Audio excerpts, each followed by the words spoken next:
சூரிய ஒளி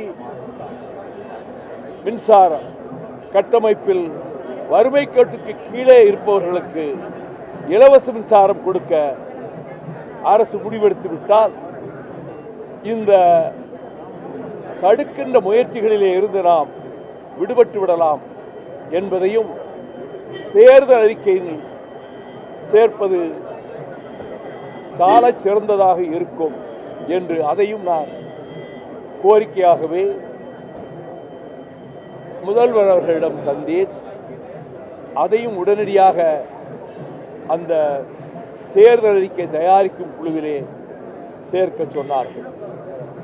மிக முக்கியமான இன்னொரு பிரச்சனை, பாஞ்சாலங்குறிச்சியில் வேந்தராக இருந்து கயத்தாற்றிலே புளியமரத்திலே தூக்கிலிடப்பட்ட வீரபாண்டிய கட்டபொம்மனுடைய முன்னோர்கள் ஒரு 500 ஆண்டுகளுக்கு மேலாக அறுபடை வீடுகளில் ஒன்றாகிய திருச்செந்தூரில் கட்டபொம்மன் சத்திரம் என்று ஒன்று அமைத்து முருகன் கோவிலுடைய 9வது மண்டகப்படியாக அதை இத்தனை ஆண்டு காலம் 300-400 ஆண்டுகளாக பயன்படுத்தி வந்தார்கள்.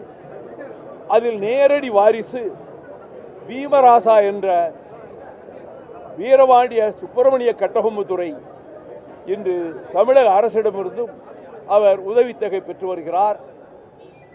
எனக்கு மிக மிக வேண்டியவர்.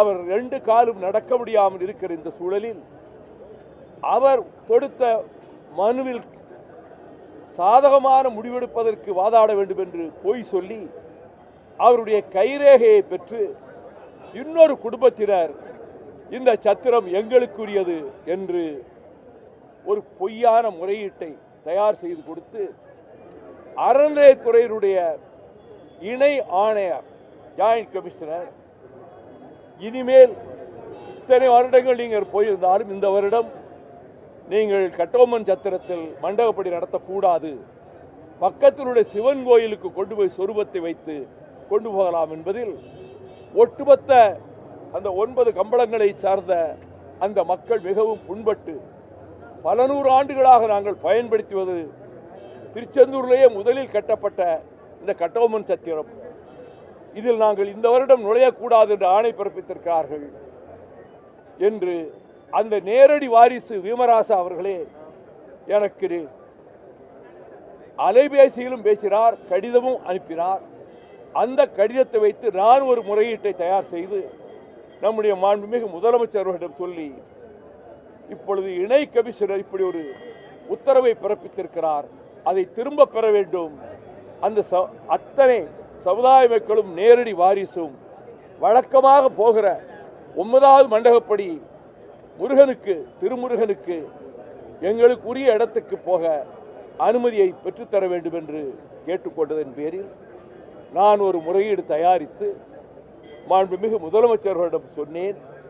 உடனடியாக அறநிலையத்துறை அமைச்சர் சேகர் பாபுவிடம் சொன்னீர்களா என்றார்கள். இல்லை, உங்களிடம்தான் சொல்லுகிறேன், நீங்கள் அவரிடம் தெரிவித்து விடுவதற்காகத்தான் சொல்லுகிறேன் என்று உடனடியாக தன்னுடைய தனி செயலாளரை அழைத்து அமைச்சர் சேகர் பாபுவிடம் இந்த பிரச்சனையை உடனடியாக சொல்லி வேண்டிய ஏற்பாடு செய்யுங்கள் என்று முதலமைச்சர் அதற்கு கூறியிருக்கிறார்கள்.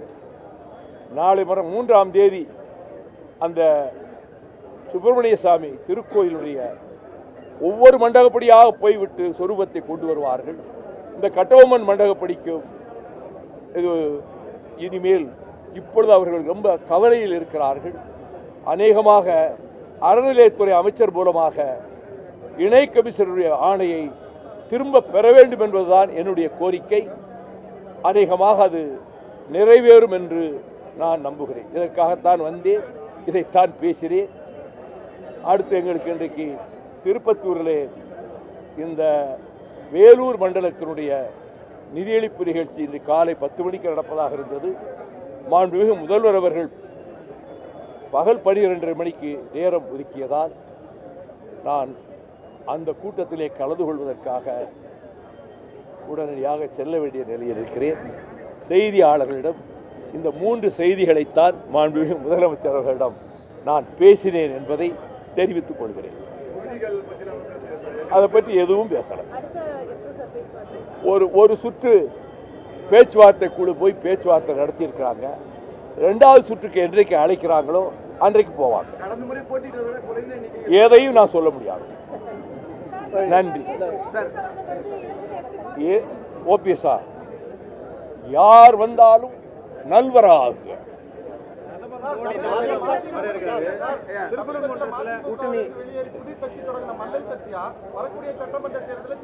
I ignore him.